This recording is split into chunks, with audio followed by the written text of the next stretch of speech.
Halo, apa kabar? Selamat pagi. Senang sekali akhirnya ada saya Rio Oliver pagi hari ini. Seperti biasa, saya akan menyapa Anda di program Sehat Pagi di Jawa Post TV dan semoga Anda kabarnya makin sehat ya bisa di rumah. Kali ini saya akan awali pagi hari Anda dengan informasi seputar masalah stroke, terus kemudian juga bagaimana proses penyembuhannya, serta yang paling penting pencegahannya. Nah, kalau kita ngobrol seputar masalah stroke pemirsa di rumah, tentu memang banyak sekali faktor-faktor yang membuat kita itu punya resiko dekat dengan penyakit atau serangan stroke. Jadi Anda juga harus lebih waspada ya, untuk bisa menghindari faktor-faktor yang dapat mendekatkan diri Anda dengan resiko tersebut. Nah, hari ini saya akan ngobrol bersama dengan dokter spesialis neurologi, atau mungkin Anda lebih akrab dengan sebutan dokter spesialis saraf begitu ya. Nah, di sebelah kanan saya, ini jauh-jauh dari Sidoarjo, mampir ke kota Surabaya, walaupun memang sama-sama kita tahu beberapa dokter juga ada yang dari Mojokerto, dari Jakarta, itu hadir ke Jawa Post TV. Nah, sapaan akrab beliau adalah Dokter Arin. Kita akan sapa dulu, beliau sudah ada di sebelah kanan saya. Assalamualaikum dokter. Waalaikumsalam. Apa kabar? Alhamdulillah baik. Sehat ya dok? Sehat. Dokter ini sebenarnya selain cocok buat narasumber saya di program Sehat Pagi, kita punya program Ramadan dok. Dokter mau nggak ya nanti diundang ya program Ramadan ya? Nanti bisa kita bicarakan ya. Asal jadwalnya nggak bentrok praktek ya dok. Baik, Dokter Arin, hari ini kita akan ngobrol seputar masalah stroke, mendeteksinya, pencegahannya, pengobatan yang terkini seperti apa. Tapi mungkin dokter boleh nggak sih diceritakan dulu ini supaya generasi muda seperti kita dan juga generasi yang bisa dibilang senior itu lebih aware seputar masalah stroke. Dokter silakan boleh kasih pembuka dulu. Oke, ini kita bicaranya santai aja ya. Iya dong. Jadinya gini, masalahnya sekarang adalah stroke itu paradigmanya kok dulu kan di atas usia 50 tahun ya kejadian stroke. Namun kenyataannya sekarang bergeser mas. Angka kejadiannya itu usia sekitar 30-50 tahun bisa terjadi. Kilas balik sebelumnya, apa itu stroke? Stroke itu merupakan salah satu penyakit pembuluh darah di otak yang bisa terjadi dua, antara stroke penyumbatan maupun stroke perdarahan. Nah, tanda gejalanya itu bermacam-macam. Pada intinya, tanda gejalanya itu yang pertama adalah gejalanya itu akan timbul secara mendadak dan secara tiba-tiba.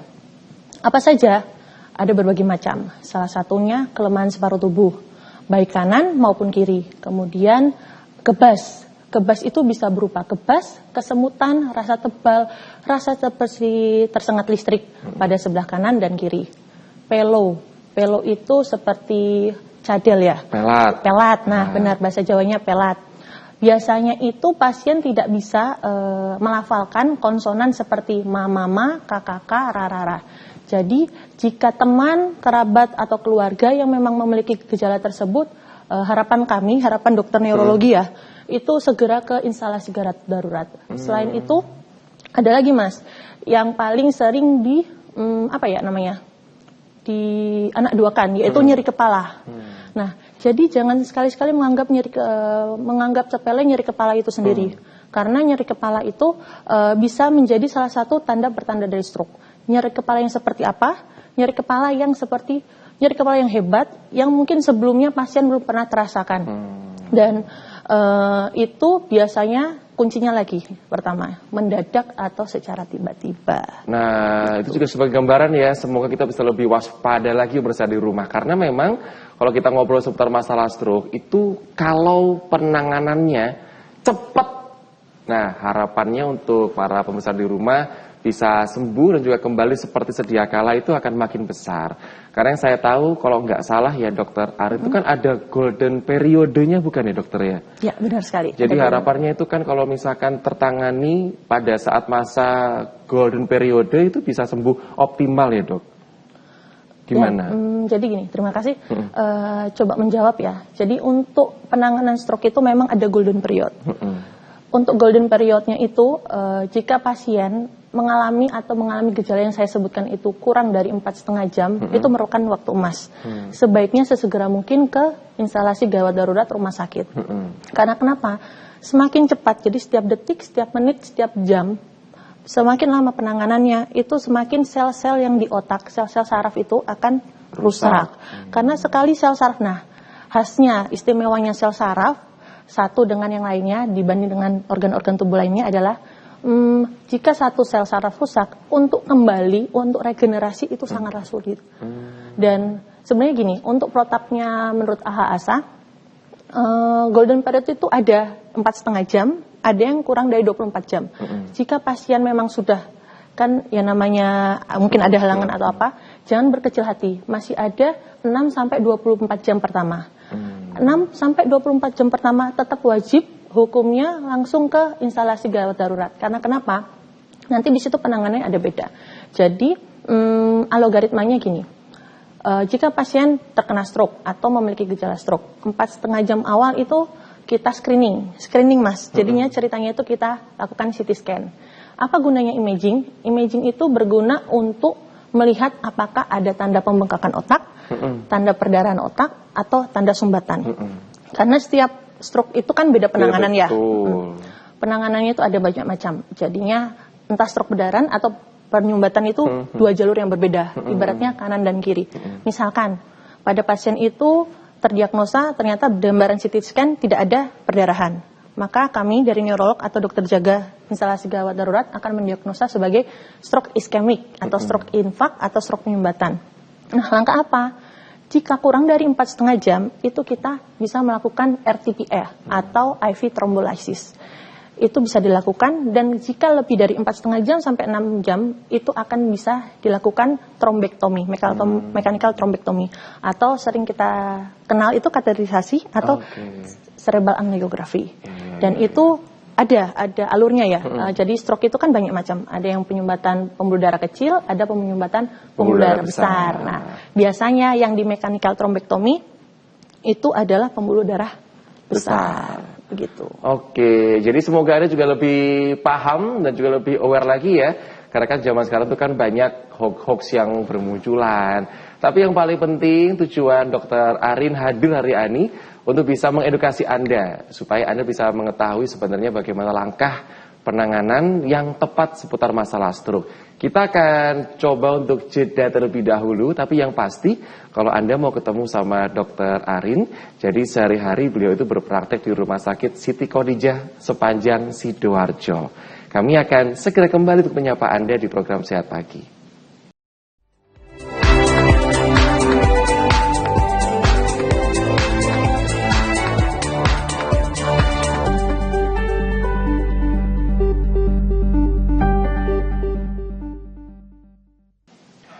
Terima kasih ya Anda masih bersama kami di program Sehat Pagi di Jawa TV. Nah, pemirsa di rumah, ini kalau misalkan saya itu aktif ya di sosial media, saya itu sempat dapat beberapa video dan juga ini sejalan dengan yang Dr. Arin sampaikan pada segmen yang pertama. Memang kalau dulu orang-orang yang kena sakit stroke ya, dalam hal ini kita kan bahas stroke ya, itu orang-orang yang punya usia senior pemirsa di rumah, 50 ke atas ya. 55, 60, ya pokoknya senior lah. Tapi coba deh Anda saat ini tuh melihat beberapa, ini bukan fenomena, tapi beberapa kejadian yang terjadi di masyarakat, itu usia-usia yang masih produktif. Jadi 40 tahun, 38 tahun, itu sudah ada yang memang kena serangan stroke. Nah, hal ini sebenarnya sudah menjadi alarm buat kita, untuk kita harus menjaga kesehatan kita sendiri. Karena memang kalau kita itu saat ini ya gaya hidupnya itu lepas dan juga bebas dan liar, waduh agak serem ya. Nah, nggak cuma stroke aja sebenarnya yang punya potensi menghampiri kita. Penyakit-penyakit yang lainnya pun juga punya potensi untuk menghampiri kita. Tapi dalam hal ini kita akan ngobrol seputar masalah stroke. Nah dokter, bener nggak kalau makin muda kayaknya yang terserang stroke beberapa tahun belakangan, terus sebenarnya tuh dok, faktor resiko apa atau kegiatan lagi, gaya hidup apa yang bikin kita tuh dekat dan resiko kena stroke lebih gede, dokter Arin? Oke, itu benar banget ya mas ya. Jadi memang kita kilas balik, pokoknya intinya 5 tahun terakhir ini, angka kejadian itu bergeser. Walaupun memang tetap usia tua, di atas usia lanjut, di atas 50 tahun tetap banyak. Sekarang tuh usia 30 sampai 40 tahun pun, maksudnya dalam hal ini usia-usia produktif, itu sudah ada yang terkena stroke. Baik stroke perdarahan ataupun penyumbatan. Penyebabnya apa ya? Yang pertama itu adalah gaya hidup. Gaya hidup intinya gini, untuk stroke itu kan memiliki faktor risiko ya, faktor risiko yang dimodifikasi dan tidak bisa dimodifikasi. Yang tidak bisa dimodifikasi antara lain jenis kelamin. Laki-laki sama perempuan itu wanita, lebih banyak risiko pria. Kemudian usia, cuma sekarang usia lebih bergeser ya, terus ras. Nah ini, untuk ras itu sendiri, kebetulan kita rasnya yang termasuk resiko tinggi. Karena kita ras mongoloid dibanding dengan ras Eropa. Itu yang pertama. Terus kemudian genetik. Genetik itu tidak bisa diubah juga. Misalnya ada beberapa kasus pada usia-usia remaja tiba-tiba yang kemarin kita tahu yang apa ya? Terakhir itu yang kejadian voli atau yang badminton itu yang tiba-tiba jatuh, kejang. Nah, itu kemungkinan kasusnya adalah kalau dari kita neurolog mungkin itu kasus aneurisma, pecahnya pembuluh darah. Jadi itu memang kelainan genetik. Nah, cuma angka kejadian itu sangat sedikit. Yang paling sering adalah gaya hidup. Gaya hidup seperti apa? Makan makanan, minum minuman. Sekarang kan banyak tren pengawet, pemanis buatan, terus makan makanan yang berlemak, santan, terutama untuk yang bisa meningkatkan kolesterol jahat, resiko diabetes maupun asam urat. Nah, dan juga obesitas. Obesitas itu juga bisa meningkatkan angka kejadian stroke. Iya, kalau kita bicara masalah obesitas ya, kayaknya itu memang nggak cuma stroke aja dokter ya, sakit jantung, diabetes pun juga demikian. Dok, tapi ya dok, kalau dokter melihat ya, sampai saat ini kalau kita bicara seputar masalah stroke dokter, ini yang banyak banget pemirsa di rumah itu tanyakan, dok kalau kena stroke itu kan bisa sampai sekali, bisa sampai 2 kali, stroke berulang dokter. Itu kenapa ya dokter ya? Apa karena waktu pas penanganannya itu kurang bersih? Ya kan kita orang awam itu kan bingung ya. Kenapa dok kok bisa berulang gitu dokter? Jadi gini, kenapa bisa stroke itu berulang? Karena gini, stroke itu kan pasti ada penyebabnya ya. Yang seperti yang saya jelaskan tadi, ada beberapa faktor risiko. Dan biasanya faktor risiko yang menyebabkan berulang adalah kolesterol. Terutama kolesterol jahat atau sering kita sebut bahasa medisnya LDL maupun trigliserid. Terus kemudian ada juga asam urat. Asam urat yang tidak terkontrol, terus diabetes yang tidak terkontrol. Oh iya, satu lagi darah tinggi. Hipertensi. Ya, hipertensi. Tadi kan dokter mengatakan ada yang pecah pembuluh darah ya karena hipertensi juga bisa ya. Benar banget. Jadinya gini, bukan kesalahan. Seringnya warga-warga itu atau masyarakat sekitar karena hipertensi itu kan silent killer ya, tidak ada gejala, mengenyampingkan. Padahal seperti yang kita tahu, darah tinggi itu merupakan faktor utama salah satu untuk kejadian stroke perdarahan dan stroke penyumbatan. Gitu. Oke. Jadi kita tuh kan ngobrol ini nggak untuk tujuan menakut-nakuti ya di rumah ya.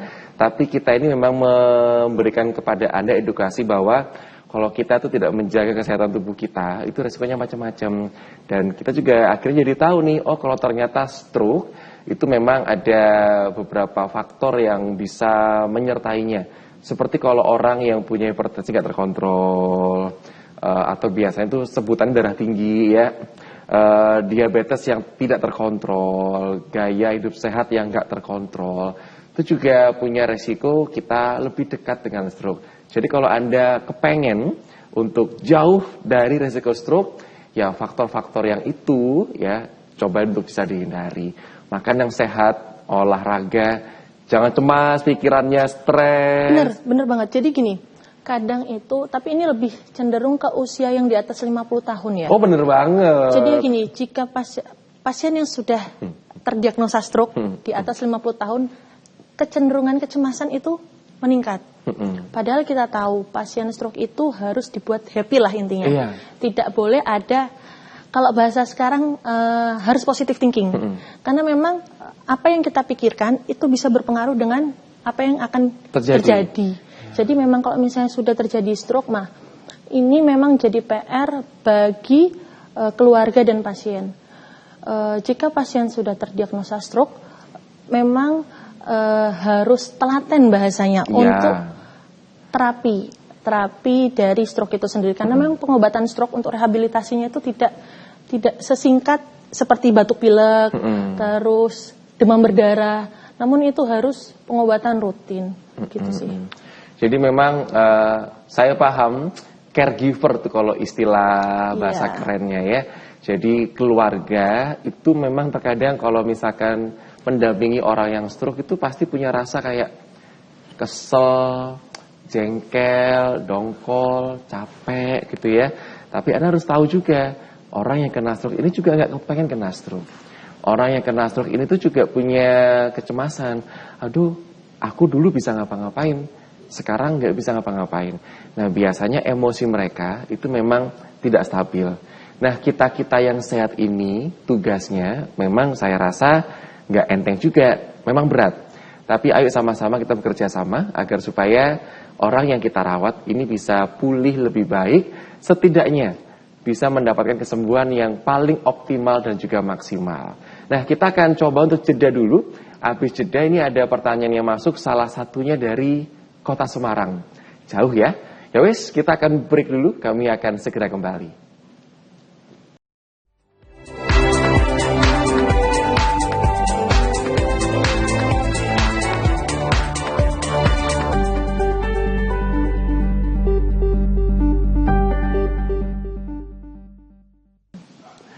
Nanti kita bergibah ya dok. Oh baik. Sudah main program TV-nya ya kan. Gak enak loh netizen tahu nanti ya. Kelihatan. Iya. Tapi tadi ya kita udah ngobrol banyak sama dokter Arin. Enak deh, aku tuh suka kalau dokternya itu happy, cheerful, fun. Diajak diskusi itu enak. Karena ada dok pasien tuh yang enggan ke dokter tuh karena dokternya jahat gitu ya. Tapi kalau ini enggak loh. Jadi Anda tuh kalau misalkan orang yang sehat itu kepingin konsultasi kepada dokter Arin juga kan nggak apa-apa ya dok. Gak masalah. Soalnya kan mungkin siapa tahu pencegahan tuh lebih baik daripada ini ya mengobati. Ya siapa tahu ada dok, kadang tuh saya kesemutan memang salah satu tanda dari serangan stroke, tapi nggak semua kesemutan kena stroke ya.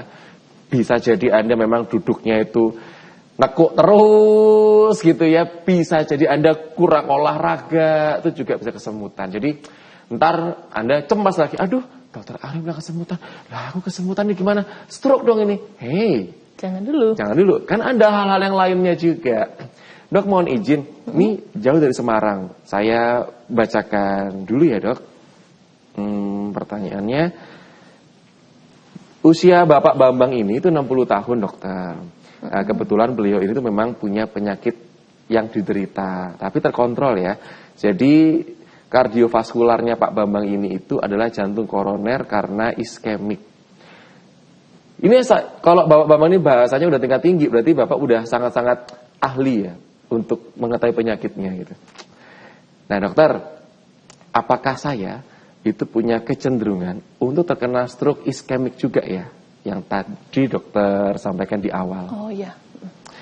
Karena kan berbeda lokasi bisa menjadi sebab yang sama. Kayak penyempitan pembuluh darah. Dan apakah beda cara pengobatannya untuk hal tersebut dokter?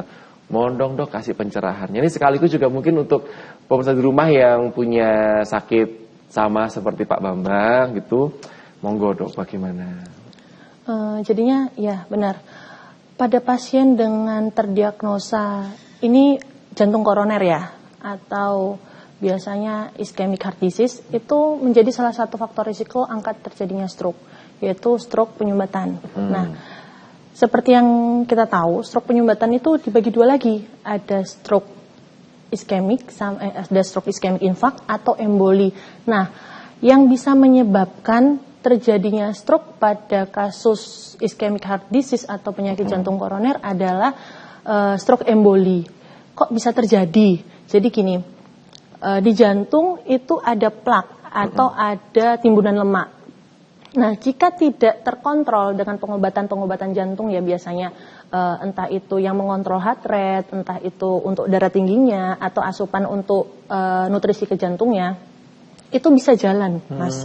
Dia bisa lepas jalan ke otak. Nah, itu yang dinamakan emboli. Jadi lemak atau plak yang berjalan ke otak itu bisa menjadi sumbatan yang ada di otak. Di mana terkena tergantung dia berhentinya di mana.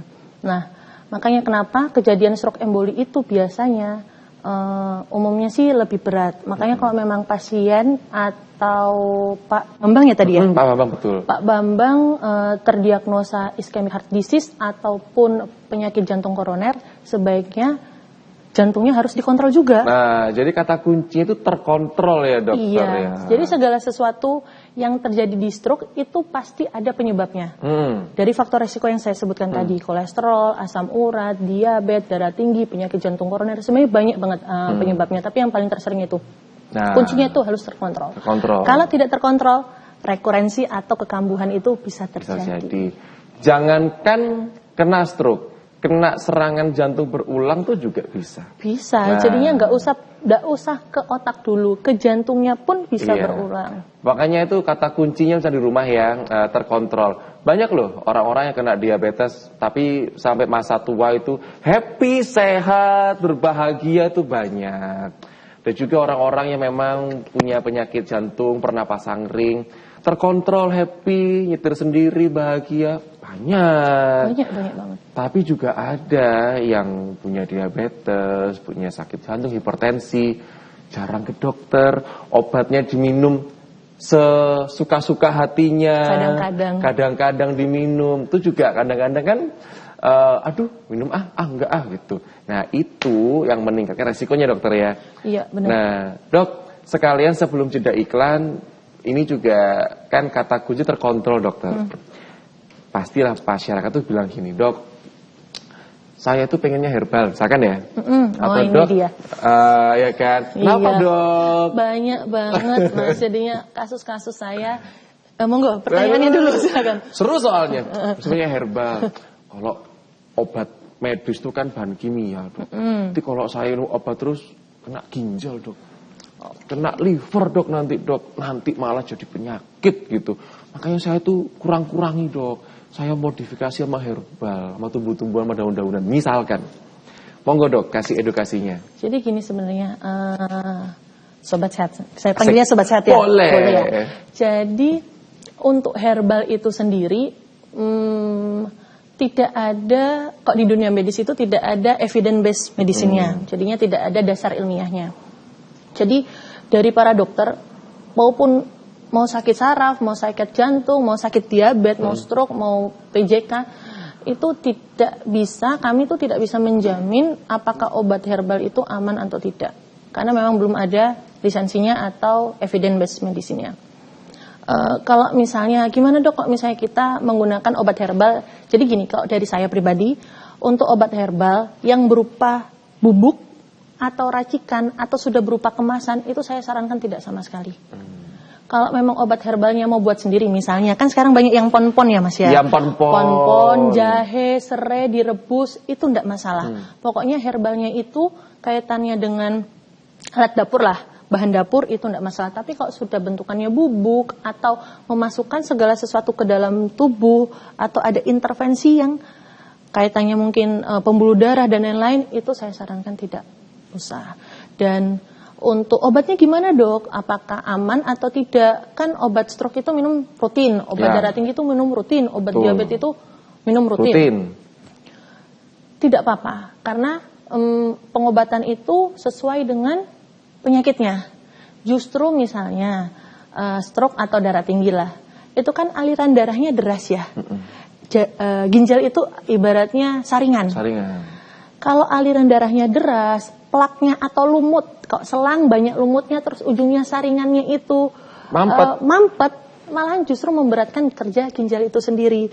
Justru obat-obatan itu membantu meringankan dari kerja ginjal asalkan sesuai dosis tepat sasaran dan tepat diagnosis. Makanya kan kontrol rutin itu penting. Kenapa? Nanti dokter akan menganamnesa, ngelihat, oh prognosis perkembangan Bapak membaik, obatnya saya modifikasi ya Pak, gitu kan.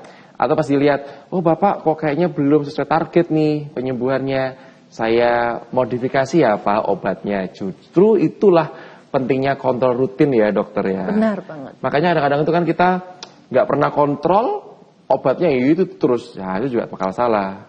Karena kan nggak ada pengawasan. Bener banget. Kadang-kadang gini, di pasien-pasien itu karena sudah dapat sudah dapat obat misalnya, Bu, ini kita kontrol 1 minggu atau obat kontrol 1 bulan.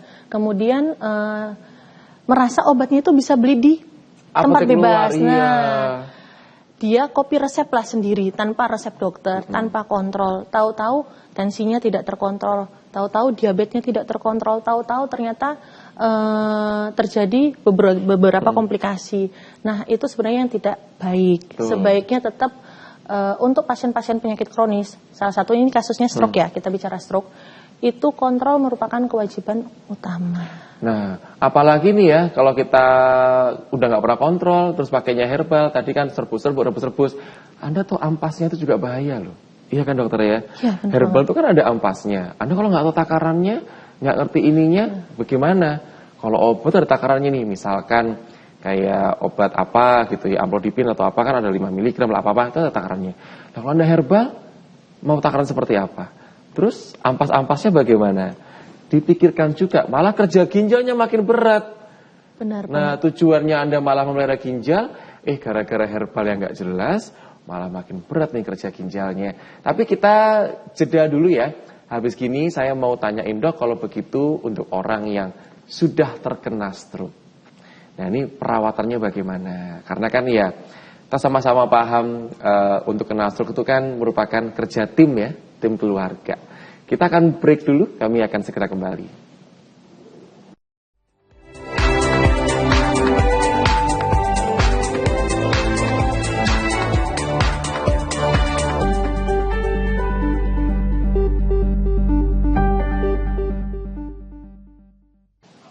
Kita masih bersama dengan Dr. Arin pemirsa di rumah. Beliau ini merupakan dokter spesialis saraf, kalau Anda mungkin lebih kenal demikian. Tapi kalau bahasa medisnya spesialis neurologi.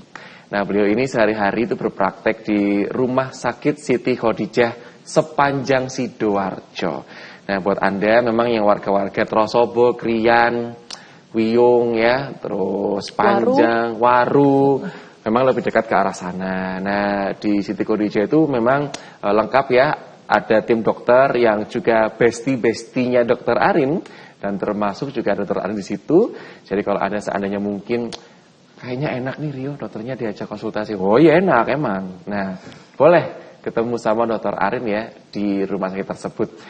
Dok, kita bicara masalah perawatan dan penyembuhan ya dokter ya. Jadi pasca dirawat di rumah sakit dok, itu biasanya berapa lama, terus pengobatannya apa sih dok? Oke. Jadi gini, kalau misalnya pasien, jadi balik lagi, stroke itu kan ada 2, penyumbatan sama perdarahan lah. Kita garis besarnya seperti itu. Pada umumnya stroke penyumbatan itu lebih cepat pengobatan di rumah sakit dibanding stroke perdarahan. Kurang lebih untuk penyumbatan itu 5-6 hari di rumah sakit. Kemudian setelah 6 hari bisa di KRS-kan, maksudnya dipulangkan.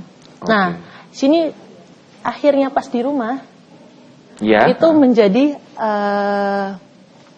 PR bagi keluarga dan pasien. Karena gini, pengobatan stroke setelah fase akut terlewati, saya bahasanya fase akut terlewati ya 5 hari itu, adalah masuk ke fase rehabilitasi. Fase rehabilitasi itu kuncinya kok dari saya ada 3. Yang pertama adalah tangani faktor resiko yang seperti saya sebutkan tadi, ada kolesterol, jantung, darah tinggi, diabetes dan lainnya. Merokok, jangan lupa, merokok itu menjadi salah satu faktor resiko. Terus yang kedua, obat-obatan terapi yang diberikan dokter saat pulang itu harus rutin. Rutin diminum, apapun itu sebaiknya dirutinkan sampai dokternya bilang, oh Bu, obat ini sudah stop ya, nanti kita ganti yang lain. Nah, itu pokoknya ikutin instruksi dari dokternya. Nah, yang ketiga itu adalah keluarga dan semangat pasien. Jadinya gini, untuk fase rehabilitasi itu kunci utamanya memang obat dan faktor risiko itu sangat membantu. Tapi untuk semangat dan dukungan dari keluarga itu juga berpengaruh. Ibaratnya gini, kita sudah kasih obat, kita sudah kasih terapi, terus faktor risiko sudah tertangani. Yang kelumpuhannya itu tidak dilatih, ya sama saja tidak akan membaik secara sempurna. Karena gini, sel-sel itu, sel stroke itu akan regenerasi, walaupun memang sangat sulit ya, itu kurang lebih 3-6 bulan. Jadi misalnya pasien terdiagnosa stroke, harapan kami 3-6 bulan itu intensif untuk dilakukan rehabilitasi. Bisa rehabilitasi di rumah sakit. Kebetulan di Siti Khadijah juga ada klinik rehabilitasi medik. Kayak fisioterapi gitu ya? Iya, bahasa lainnya fisioterapi kok. Orang awam bilangnya fisioterapi. Oh iya, oke. Terus di rumah biasanya itu nanti dokternya akan menjelaskan, Bu, nanti gerakan yang boleh ini, gerakan yang boleh itu. Dilatihnya itu dilatih, ini. Oh, iya. Tetap harus dilatih. Di rumah itu merupakan kunci utama untuk perbaikan dari kondisi. Jadinya obat-obatan diminum, faktor risiko terkontrol, dan terakhir fisioterapi itu. Karena gini saya di rumah, ini nggak cuma untuk sakit stroke aja ya. Kadang-kadang pasca dok mau izin KRS itu artinya apa? Ya pokoknya pulang. Sudah boleh pulang intinya itu. Soalnya kalau di kampus saya KRS itu artinya input mata kuliah, Dok. Oh, bukan itu kan zaman kuliah. Iya. Dokter dulu KRS-an nggak? Enggak, kebetulan kalau dokter nggak ada ya? Nggak ada, sistemnya kayak SMA juga ke sekolah. Iya. Jadi masa di rumah, nggak cuma orang kena stroke aja. Pasca pulang dari rumah sakit, orang itu juga mereka tuh harus latihan. Kalau cuma tiduran di rumah, nggak latihan, kapan mau bisa kembali maksimal? Nah, kadang-kadang kalau kita bicara masalah yang stroke ya, itu keluarga itu, ini saya tidak menyudutkan siapa-siapa, cuman yang terjadi di sekitar kita ke beberapa orang itu, pasiennya dibiarkan di kasur, tidak ada rangsangan gerak motorik atau latihan. Jadi ya gimana bisa kuat, gitu kan? Pelan-pelan dilatih, nanti akan juga bisa kalau mau konsultasi sama teman-teman fisioterapi juga bisa gitu ya. Gerakannya latihan ini dulu, nanti kan penting perkembangannya itu kan ada pelan-pelan asal terlaksana. Gitu. Nah, Dok, apa hal-hal yang ini sebelum jeda iklan dokter ya. Apa hal-hal yang sering dilakukan oleh para pasien atau mungkin keluarga yang sebenarnya itu salah? Tapi mereka nggak ngerti, gitu loh, Dok. Oh, ternyata salah ya, Dok. Gimana, Dok? Ini yang sering dilakukan mungkin miss ya, atau agak kurang baik lah. Iya. Itu yang pertama yang tadi yang disebutkan obat herbal. Obat herbal. Jadinya memang kadang-kadang ada beberapa keluarga atau beberapa teman-teman itu sebelum jadi stroke minum obat herbal. Nah, itu salah. Aduh, mending ke UGD dulu langsung. Mendingan langsung ke UGD. Terus yang kedua, olahraga. Nah, jenis olahraganya gini. Untuk usia 50 tahun ke atas, olahraga yang disarankan adalah olahraga yang kardioritmik. Apa itu kardioritmik? Intinya itu yang ritmis dan dinamis. Jadinya olahraga kompetitif seperti basket, terus sepak bola, futsal, badminton, itu sudah tidak disarankan. Tenis. Makanya kenapa banyak beberapa kasus setelah aktivitas olahraga yang kompetitif lah, itu ada yang serangan jantung, ada yang kejang, ada yang stroke. Jadinya memang olahraga yang disarankan untuk salah satu pencegahan stroke adalah olahraga ritmis dan dinamis seperti misalnya jalan pagi. 15-30 menit. Betul. Sepeda itu. Sepeda statis. Boleh sepeda biasa boleh. Cuma tapi dengan syarat balapan. Iya, dengan syarat tidak boleh balapan. Terus tidak boleh cepat pelan enggak boleh. Terus tidak boleh ditanjakan, harus benar-benar di dataran. Yang happy lah. Iya. Jangan Surabaya Pangandaran naik sepeda. Nah, jangan, nanti malahan stroke. Surabaya Darjo, Surabaya Mojokerto. Apa? Pacet. Jangan. Yang happy lah. Kita tuh jalan-jalan pagi sambil lihat tetangga. Om, ibu, boleh. Gitu boleh. Nanti ketemu tetangga kita bergibah dikit gitu. Bisa. Iya. Kita kan nggak bergibah, kita mereview kelakuan orang gitu. Jadi nggak ya bercanda ya. Jadi intinya olahraga yang enak, yang baik ya, yang baik, yang nyaman, itu kayak jalan pagi, 15-30 menit lah, aktif bergerak ya, sepeda statis itu boleh. Yang olahraga itu kalau saya nyuci mobil dok, saya ngepel masak bukan, itu olahraga, tapi olahraga itu harus yang continue ya dok ya. Iya, seminggu bisa 2-3 kali lah. Itu sudah lebih dari cukup, karena memang kalau misalnya usia 50 tahun itu kan kerja jantung juga kan tidak boleh diforsir ya. Jadinya kalau memang olahraga yang baik itu seminggu 2-3 kali, terus untuk jalan itu 20-30 menit, sama renang itu boleh juga. Cuma kadang missnya renang itu karena kita renang itu kan badan terasa ringan ya, durasinya itu lama sampai 2 jam, 3 jam itu jangan. Padahal renang tuh, saya aja yang orang maksudnya masih usia 17 tahun awal ini kalau renang tuh ya ngoyo loh dok. Iya nanti setelah after renang itu kayak langsung pegel semua. Kayak pengen makan nasi goreng 2 porsi gitu. Niatnya untuk menurunkan berat badan, malah enggak. Kita break dulu pemirsa di rumah. Kalau ada punya pertanyaan sampaikan aja. Memang kita nggak bisa bacakan semua. Tapi hari ini kita sedang ngobrol bersama dengan Dr. Arin. Beliau ini merupakan dokter spesialis neurologi atau bahasa awamnya dokter spesialis saraf. Kami akan segera kembali.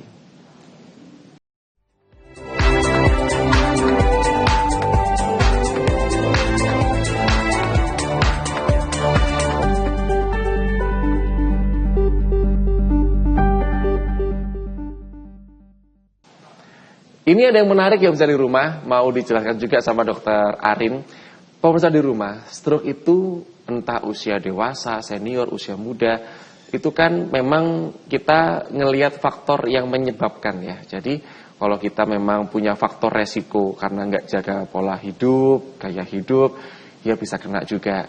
Tapi untuk khususnya kebanyakan nih, untuk usia-usia produktif atau usia muda, itu juga ada satu faktor yang memang bukan karena gaya hidup, tapi karena genetik.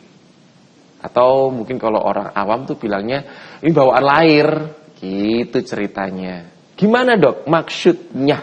Oke, maksudnya tuh gini, kelainan genetik itu jadinya yang didapat ya, memang ada di dalam tubuh setiap manusia, dan itu tidak bisa kita prediksi. Cuma mungkin bisa kita curigai pada pasien-pasien yang misalnya usia-usia produktif, bahkan bukan 30-40 tahun, ibaratnya 30-40 tahun itu kan sudah usia matur juga ya. Itu usia-usia 15 tahun sampai 30 tahun itu bisa terjadi stroke.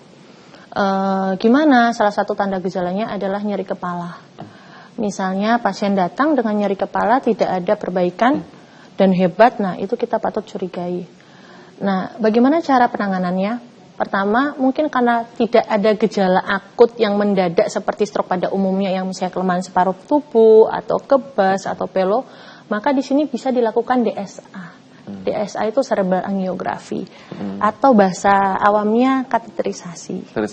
Nah, jadi memasukkan selang dari arteri itu dilihat, diimagingkan, dilihat pembuluh darah mana, apakah ada bahasa medisnya itu aneurisma atau AVM, ibaratnya kelainan pembuluh darah.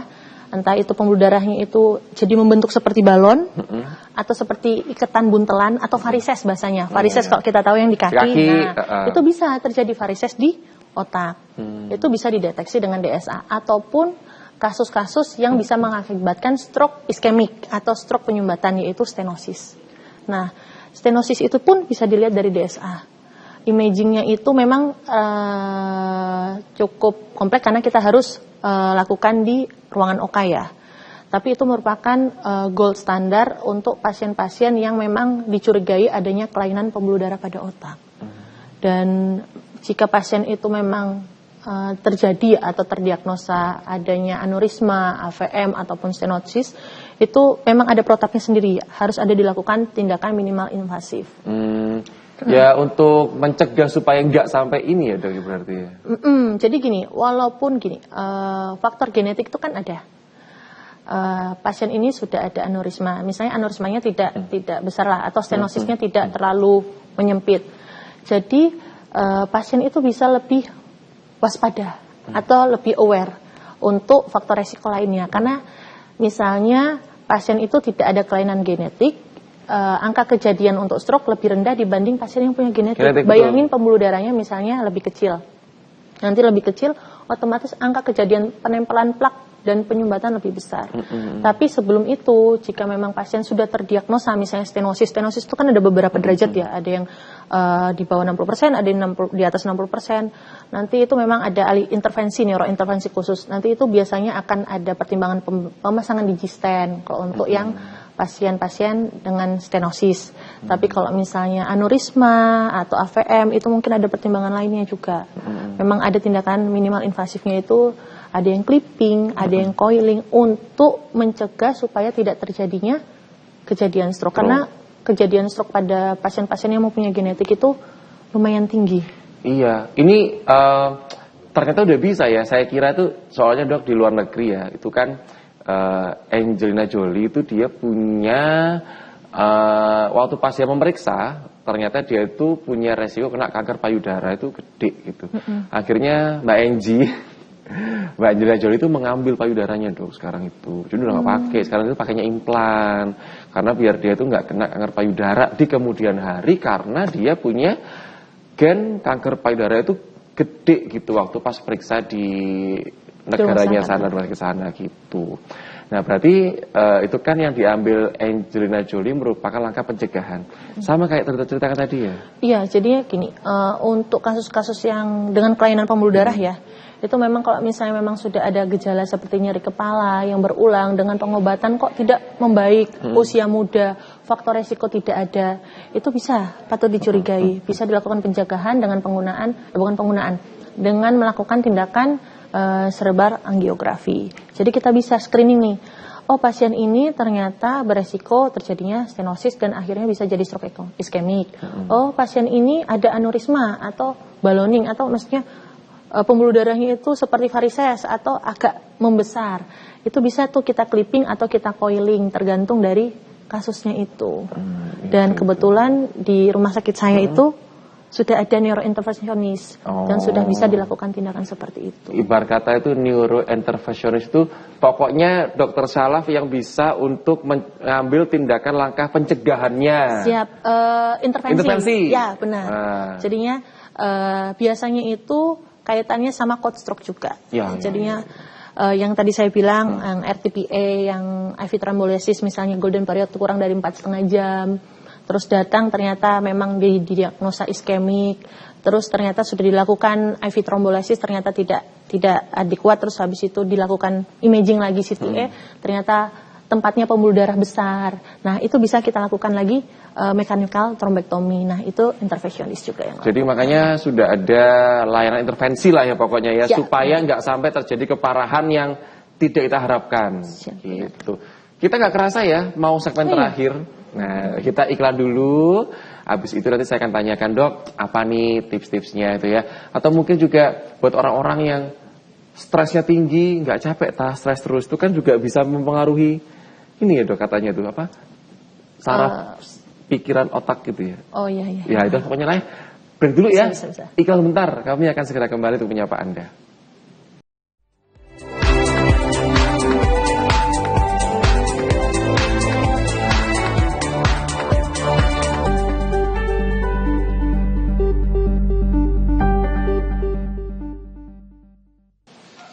Lanjut ya, tinggal segmen terakhir nih, dokter monggo, apa yang mau disampaikan untuk pemirsa di rumah, silahkan. Sebenarnya yang ingin saya sampaikan tentang pencegahan ya.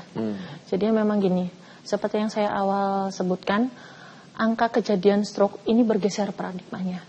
Bukan hanya usia-usia 50 tahun, tapi usia 30 sampai 40 tahun pun bisa terjadi stroke. Jadi untuk sobat sehat sekalian, kalau bisa dan sebaiknya itu faktor risiko sangat dijaga. Antara lain yang tadi, makan makanan, obesitas, terus minum-minuman herbal itu harapannya tidak dikonsumsi lah. Terus jika pasien atau memang keluarga terdekat atau kerabat mengalami gejala yang seperti yang saya sebutkan tadi, ada kelemahan separuh tubuh, ada kesemutan separuh tubuh, terus ada pelo, ada nyeri kepala hebat, terus ada penurunan kesadaran, ataupun bahkan tiba-tiba ada kasus mata tiba-tiba burem. Itu salah satu juga tanda stroke. Pokoknya secara langsung intinya stroke itu adalah penurunan defisit neurologis bahasanya. Itu secara tiba-tiba. Bisa di mata, bisa di nyeri kepalanya, bisa kelemahan separuh tubuh, bisa kesemutan, bisa pelo, bisa merot. Nah, itu harus segera ke IGD terdekat. Biar penanganannya semakin cepat, semakin baik, Mas. Baik. Jadi kalau kita ngobrol setor masalah langsung dari rumah, memang yang paling penting itu adalah merupakan langkah awalnya seperti apa ya. Jadi jangan sampai ketika kita terserang penyakit tersebut, terus lambat penanganannya. Nah, harapannya semoga Anda dengan menonton tayangan program Sehat Pagi kali ini, itu Anda sudah punya banyak sekali ilmu yang bermanfaat untuk Anda. Dan yang paling penting juga, ayo mulai sekarang rubah gaya hidup kita harus menjadi jauh lebih sehat. Kalau kita sehat kan enak nih, resiko kena stroke, gak cuma stroke aja. Kena stroke, kena diabetes, kena kolesterol, terus kemudian penyakit-penyakit yang lainnya itu juga bisa akan lebih rendah. Dan semoga aja bisa di rumah buat Anda yang kepengen ketemu sama Dokter Arin, itu bukan karena Anda sedang sakit, tapi karena sedang pengen untuk berkonsultasi. Atau kalau misalkan ketemu sama Dokter Arin ya, saya berdoa sama ketemunya itu di mall, ketemunya di tempat makan. Dokter Arin ya yang kemarin syuting. Nah, tapi kalaupun seandainya emang ketemu di tempat prakteknya beliau, ya nggak apa-apa ya Dokter Arin ya. Yang paling penting kan bisa ketemu tuh enak gitu, bisa ngobrol. Dok, makasih banyak ya udah hadir hari ini ya dokter ya. Sama-sama, Mas. Semoga membantu dan juga semoga dokter kalau kita undang program Ramadan, habis gini kan kita Ramadan. Oke, nanti saya pertimbangkan ya. Yang paling penting jadwalnya nggak bentrok gitu. Siap, benar. Harus atur jadwal dulu. Betul, asik. Masa di rumah, beliau sehari-hari berpraktek di Rumah Sakit Siti Khadijah sepanjang Sidoarjo, sudah menemani Anda di program Sehat Pagi di episode kali ini. Semoga Anda selalu sehat dan semoga Anda selalu berpikiran yang positif, yang happy-happy seperti yang Dokter Arin sampaikan. Kalau begitu kita akhiri program Sehat Pagi, ketemu lagi di episode berikutnya. Saya Rio Oliver, mohon pamit. Terima kasih dan sampai jumpa.